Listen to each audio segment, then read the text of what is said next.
Quando nós falamos da responsabilidade do sócio retirante, o tema é quando você vai lá no seu índice emissivo, você vai ter que encontrar a palavra sócio.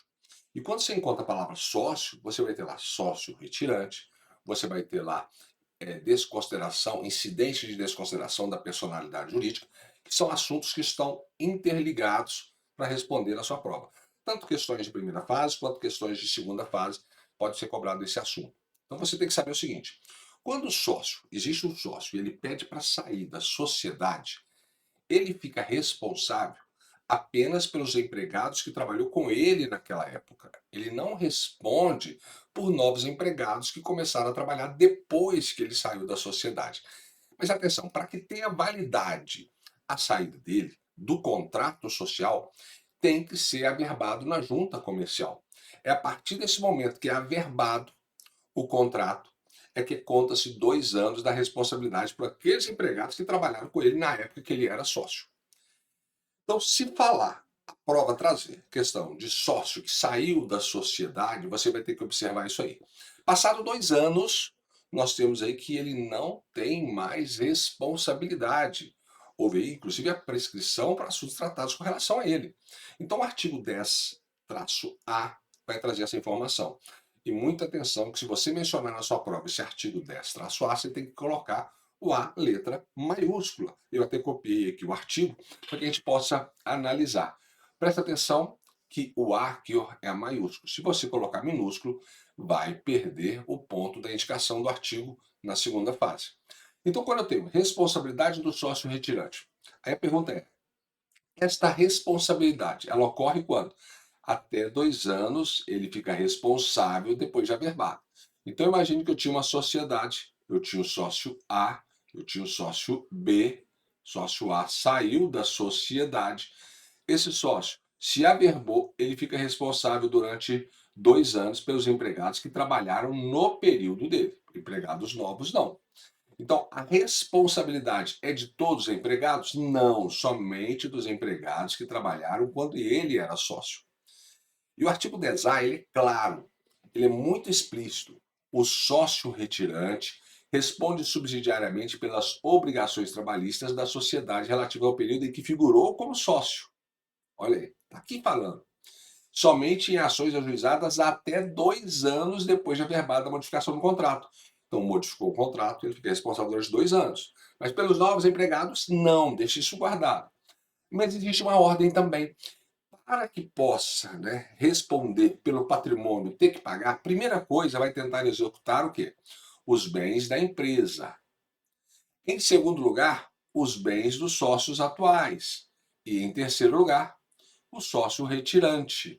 Lembrando que se ficar demonstrado que esse sócio retirante houve uma fraude na saída dele, que ele fraudou para evitar pagamentos, aí nós temos que a responsabilidade será solidária, porque a responsabilidade do sócio retirante ela é subsidiária. Primeiro tem que esgotar os bens da empresa. Não tendo bem da empresa, vai no patrimônio dos sócios atuais. Não tendo, aí sim vai para os sócios retirantes. Agora, se demonstrar que houve fraude, aí os sócios, olha aqui, ó, com os demais, haverá responsabilidade solidária dos sócios, do sócio retirante, com os demais sócios. Então a responsabilidade solidária é entre os sócios e não entre a empresa. Então fique atento nesse detalhe, porque é muito importante que você saiba identificar. E a outra informação importante é com relação ao incidente de desconsideração da personalidade jurídica. Olha aqui, o artigo 855-A, ele traz a informação. Então você vai ver, se você estiver fazendo prova para a segunda fase, o índice emissível traz lá sócio, traz e-sócio, sócio retirante, vai estar o artigo 10A. Aparece também incidente de desconsideração da personalidade jurídica, artigo 855-A. E o que nós temos que identificar nesse artigo 855-A? Qual é o momento em que eu posso provocar um incidente de desconsideração da personalidade jurídica? O que é isso? Eu trazer para o polo passivo, eu entrar com ação contra os sócios. Porque se existe uma pessoa jurídica, o CNPJ, eu tenho que ajuizar ação contra o CNPJ.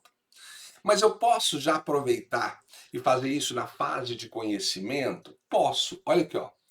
Nós temos que, na fase de cognição, que é a fase de conhecimento, eu posso fazer um incidente de desconsideração da personalidade jurídica. E cabe recurso dessa decisão? Não cabe recurso de imediato. Eu preciso. Então, se você entrar com a ação, o empregado A entra com relação contra a empresa B, contra o sócio A e contra o sócio B. Se ele entrou com a ação aqui, eu tenho, e o juiz autorizou, né, esse pedido de desconsideração que já está sendo feito na fase de conhecimento, não cabe recurso de imediato. O que tem que aguardar? Tem que aguardar a sentença para recorrer. Professor, posso entrar com mandado de segurança? Não, não pode entrar com mandado de segurança. O mandado de segurança tem hipótese lá do artigo 414 da CLT, 414, não, artigo não, súmula 414 do TST. Se houver a desconsideração na sentença, se o juiz desconsiderou a personalidade do juiz na sentença, aí se cabe recurso ordinário. Agora, se foi antes da sentença, se foi lá com pedido liminar ou com pedido da petição inicial, o juiz já deferiu, não cabe recurso de imediato. E se for na fase de execução? Se foi o incidente, começou o processo e pediu essa desconsideração lá na fase de execução, aí cabe agravo de petição e não precisa garantir o juízo. Cabe também no agravo interno, se foi proferida pelo relator, onde houve um incidente lá no tribunal, houve pedido lá. Então o relator decidiu, cabe agravo interno. Então, esse artigo 855-A está relacionado com questões que podem vir sobre o sócio retirante. Então fique atento com relação ao artigo 10A, artigo 855-A, para você não errar na prova. Vai no seu índice emissivo, se estiver estudando para a segunda fase, faça essa análise. É muito importante que você também, estudando para a primeira fase, você sempre retorne à leitura dos artigos para não errar. Vamos seguindo aí.